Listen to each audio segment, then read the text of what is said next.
하나님은 성령으로 거듭난 성도들에게 성령 은사를 주시고 사용하게 하십니다. 하나님, 사모하는 영혼에게 성령 은사를 주십니다. 성령 은사를 사용하여 하나님 나라 확장에 사용하게 하십니다. 그러나 일부 성도들은 성령 은사가 있으면 특별한 사람 인식을 합니다. 한마디로 성령 은사는 특별한 사람에게만 주시는 걸 인식을 한다는 것입니다. 그래서 성령 은사가 있는 목회자나 성도들을 신성치 않은 경향이 있습니다. 또 성령 은사가 있는 목회자나 성도는 은연중에 우월감을 가지기도 합니다. 하나님 은사를 특별한 사명을 받은 사람들만 준다고 알고 믿는 것입니다. 실제 제가 잘 아는 장로님이 이런 말을 했습니다. 우리 교회 목사님을 청빙했습니다. 투표를 통해 목사님이 결정이 되었고 새로 부임한 목사님께 앞으로 성도들을 성령 충만하게 지내도록 설교도 하시고 예배도 인도해 주십시오라고 했답니다. 그러지 목사님이 하시는 말씀이 저는 그런 은사가 없기 때문에 말씀 목표밖에 못합니다. 하시더랍니다. 이미 청빙 절차를 마친지라 어찌할 수 없었다고 하는 말을 들었습니다. 이 목사님 무엇인가 잘못 알고 계시는 겁니다. 성령 은사는 특별한 사명을 받은 사람에게만 주시는 것이 아닙니다. 성령으로 거듭난 모든 성도들에게 주시는 것입니다. 이번 기회에 우리는 성령 은사에 대해서 바르게 알고 성령 은사를 나타내려고 사모해야 됩니다. 성령 은사는 성도들이 이 세상을 살아가면서 하나님 나라를 이루기 위한 하나님의 연장 도구입니다. 모든 성도는 이 세상에 하나님 나라를 만드는 군사들입니다. 이 땅에 하나님 나라를 만들기 위해서는 무기가 필요합니다. 왜냐하면 세상에는 귀신이 있기 때문이다. 마귀 귀신은 사람보다 강한 존재이기 때문이다. 마귀 귀신을 이기려면 하나님의 권세가 있어야 됩니다. 하나님의 권세가 바로 성령의 은사인 겁니다. 그래서 하나님은 성도들에게 성령의 9가지 은사를 주시고 은사를 활용하여 이 땅에 하나님 나라를 만들게 하셨습니다. 그러면 성령으로 거듭난 성도들은 모두 성령 은사가 나타나야 됩니다. 특별한 성도에만 나타나는 것이 아니고 하나님의 자녀는 누구나 성령 은사가 나타나는 겁니다. 성령 은사를 사모하십시오. 여러분도 성령 은사를 가지고 권세 있게 믿음 생활하면 하나님께 쓰임을 받을 수가 있습니다. 성령 은사가 있는 사람을 부러워하지 말고 은사를 사모하십시오. 그러면 성령 은사는 나타나게 되어 있습니다. 만약에 성령 은사가 있다고 나는 특별한 사람이라고 인식을 하고 있었다면 지금부터 생각을 바꾸십시오.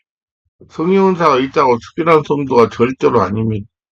성도로 당연히 나타내야 한다는 걸 알 수 있고 겸손하게 은사를 사용해 하나님 나라 확장에 도구가 되십시오. 자, 기도를 많이 하면 성령 은사를 받을 수 있을까요? 한마디로 대답을 하면 기도 많이 한다고 성령 은사를 받는 건 아닙니다. 기도를 어떻게 하냐가 중요합니다. 기도를 바르게 한다고 하더라도 성령 세례를 받았느냐, 받지 않았느냐, 성령 충만하지 않느냐, 하지 않느냐에 따라서 달라지는 것입니다. 그래서 기도를 많이 한다고 성령을 체험하는 것은 아닙니다. 지금도 성령 역사는 교회 시대에 성령 세례는 성령을 받은 사람이 말씀을 전하고 안수할 때 성령이 임합니다. 그렇기 때문에 성령으로 세례를 받으려면 성령의 역사는 장소에 가셔야 빠르게 성령 세례를 받을 수가 있는 겁니다. 일부 목회 저에게 전화를 합니다. 전화해서 저에게 물어봅니다. 목사님, 하루에 기도를 얼마나 하시기에 그렇게 능력이 강하게 나타납니까? 그럼 제가 반문합니다. 목사님 하루에 몇 시간씩이나 기도를 합니까? 그러면 이럽니다. 목사님, 저 지금 7년째 하루 7시간씩 기도하고 있습니다. 근데 능력이 안 나타납니다. 이 목사님은 기도를 많이 하시는데 성령 세례에 대해서 잘 모르는 겁니다. 그냥 막연하게 교회나 산에 가서 기도하면 성령을 받는 줄 알기 때문입니다. 지금은 혼자 기도해서 성령 세례를 받지 못합니다. 반드시 성령이 역사하는 장소를 가셔야 됩니다. 거기서 성령 세례를 받고 성령의 인도하에 예배 집회를 인도하는 목사님으로부터 말씀 듣고 안수를 받으며 성세를 청한 분들과 함께 즐겁게 기도할 때 성령세를 받을 수가 있는 것입니다. 다시 말하면 성령 세례를 체험하려면 성령 역사가 일어나고 있는 장소에 가는 것이 빠르니까 저의 경험으로는 성령 체험은 뇌축시를 받은 이후에 성령의 강한 체험을 했습니다. 예매를 치워 은혜의 장소에 갔을 때 성령의 강한 임재와 체험이 있었습니다. 그리고 성령을 체험하려면 성령 역사 있는 장소에 가는 거 좋습니다. 자신이 과거 한 번 이상 성령의 세례를 체험했다면 혼자 기도해도 성령 세례를 충만을 체험할 수가 있습니다. 자신이 한 번도 성령 세례를 체험하지 못했다면 성령의 기름이 있고 성령의 역사가 나타나는 장소에 가서 성령의 세례를 체험하는 것이 맞습니다. 성령 체험은 장작불에 올려갔습니다. 성령 역사를 체험한 사람이 많이 모이는 장소는 성령 역사가 강합니다. 성령은 어디에 계시는가? 먼저 내 안에 계십니다. 그리고 우리 안에 계십니다. 또 말씀 안에 계십니다. 그리고 성령 세례를 받지 않고 성령 충만하지 않다면 성령 역사가 있는 장소에 가셔야 성령을 쉽게 체험할 수가 있습니다. 그리고 또 한 가지 방법은 성령 세례 받은 자에게 가서 말씀 듣고 안수를 받는 방법이 있습니다. 이로부터 임하시는 성령의 역사는 오순절 마가의 다락방에서 임하셨습니다. 그 이유는 그때 성령 받은 사람이 말씀을 전하고 안수할 때 임했습니다. 그러므로 무조건 기도만 많이 한다고 성령사가 나타나는 거 아닙니다. 성령사가 나타나는 영적인 조건이 되었을 때 나타나는 것이 보통입니다. 반드시 성령 세례받고 성령으로 충만해야 성령사가 나타납니다. 바른 영적 원리를 알고 성령사를 사모하고 받으시길 바랍니다. 자, 성령 은사와 성령 세례입니다. 결론을 말한다면 은사가 나타난다고 해서 성령 세례를 받았다고 산정하지 못한다는 것입니다. 많은 분들이 저에게 은사를 받았는데 성령세를 받았는지 모르겠다고 질문합니다.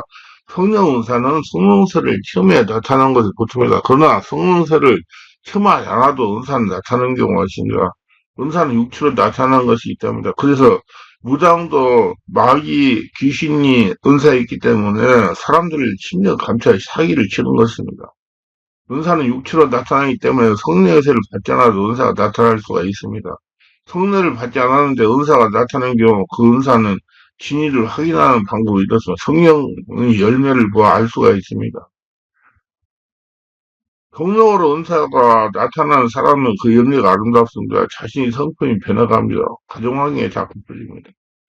사람들과 관계가 매끄러워집니다. 자신이 경영하는 사업이 잘 됩니다. 교회가 부흥합니다. 부관계 원만하게 풀립니다. 자녀들의 앞길이 잘 풀립니다. 은사를 사용할수록 기쁨이 옵니다. 속으로 너무 하고 싶다는 욕구가 강하게 일어납니다. 그리고 사람들이 자신에게서 은혜를 받았다고 찾아옵니다. 자신이 하기가 싫어도 하나님 밀어주기 때문이다. 이것이 무슨 말이냐면 예를 들어 신혼사가 있는 사람은 질병 치유를 받으려고 하는 사람이 자꾸 자기에게 찾아온다는 겁니다. 이것을 부징의 역사라고 그래요. 세상 말로 부침의 역사라고 그럽니다. 하나님의 은사를 성하도록 사람을 보낸다는 것입니다. 하나님은 사람을 통해서 일을 하시기 때문에 그러는 겁니다. 그러니까 하나님이 그 아픈 사람을 고치는 것을 그 신용사 받은 사람을 통해서 한다는 얘기입니다. 제가 지난 25년이 넘도록 성령 치유사를 할 수 있었던 것은 하나님의 치유와 능력을 받은 사람들을 계속 보내주기 때문에 사역을 계속할 수 있는 것입니다. 사람을 보내지 않는데 어떻게 사역을 계속할 수 있겠습니까? 사람이 오지 않는다고 하면 하려고 해도 사람이 오지 않으면 하려고 해도 못하는 겁니다. 성령 세례가 없이 육체로 은사가 나타나는 사람은 앞에서 말한 반대 현상이 나타나는 사람이 안 온다는 얘기에 자꾸 일이 꼬인다는 거가 한계에 답답합니다. 왜냐하면 마귀 귀신 역사이기 때문이다. 신체의 일부 불임하며 성령 은사를 받은 것이다. 성령으로 세례를 받게 되면 반드시 자신이 느끼게 된 영적 현상이 체험하게 됩니다. 저에게 성령사를 대한 질문들을 많이 합니다. 어느 분 목사님 제가 기도하다가 등과 허리가 뜨거워졌습니다. 흔히 뜨거우면 신혼사가 임한 것이라고 하던데 등과 허리는 무슨 은사가 임한 겁니까? 저는 이렇게 대답합니다. 무조건 뜨거워졌다가 은사가 임했다고 볼 수 없습니다. 뜨거워지는 것은 상처가 도출되어서 뜨거워질 수가 있습니다. 또 내 안에 들어와 있는 귀신과 성령의 대립이 있을 때 뜨거워질 수도 있습니다. 질병이 치유될 때 뜨거워질 수가 있습니다.